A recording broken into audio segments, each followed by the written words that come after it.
Today I'm going to talk to you about childhood obesity. Does anyone know the long-term effects of childhood obesity? Well, after the speech, I hope you become more aware of childhood obesity for you and your future children. On the website Centers for Disease Control and Prevention, it states, for children and adolescents aged 2 to 19 years, the prevalence of obesity has remained fairly stable at about 17% and affects 12.7 million children and adolescents for the past decade.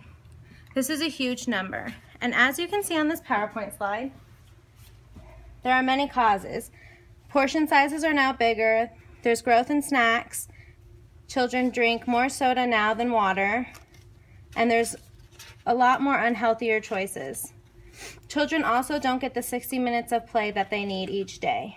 You can see here that about 2 out of 3 children consume 1 soda per day.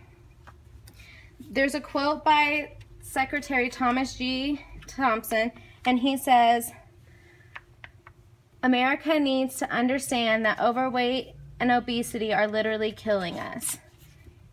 Right here it states some things that come with childhood obesity, such as heart risk, diabetes, stroke, and even some cancers.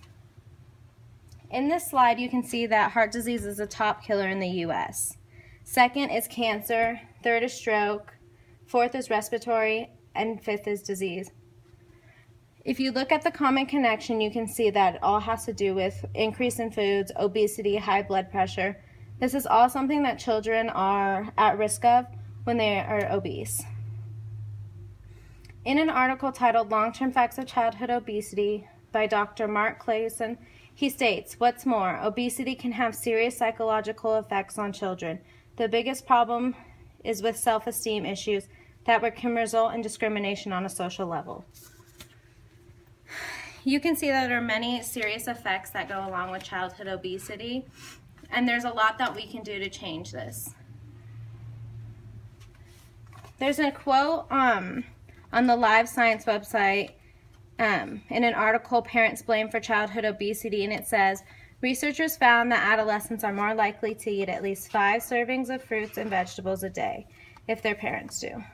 Contrarily, teens whose parents eat fast food or drink soda are more likely to do the same."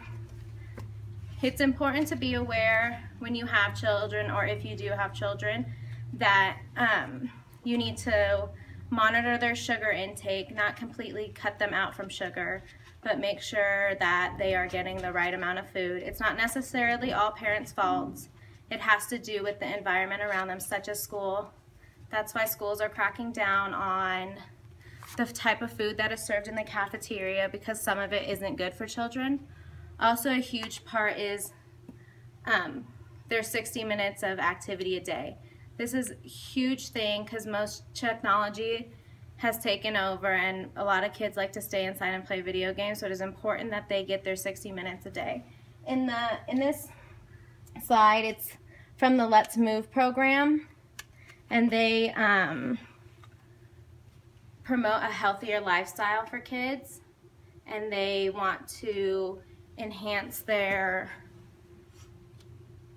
pretty much help them on the keep track. So they have a program that it's 60 minutes per day, and this is a quote. It says, "Children need 60 minutes of play with moderate to vigorous activity every day, but it doesn't have to occur at once. It all adds up. And remember, sleep is important and it is an essential part of living an active life." A recent study found that with extra hours of sleep, the risk of a child being overweight or obese dropped by 9%.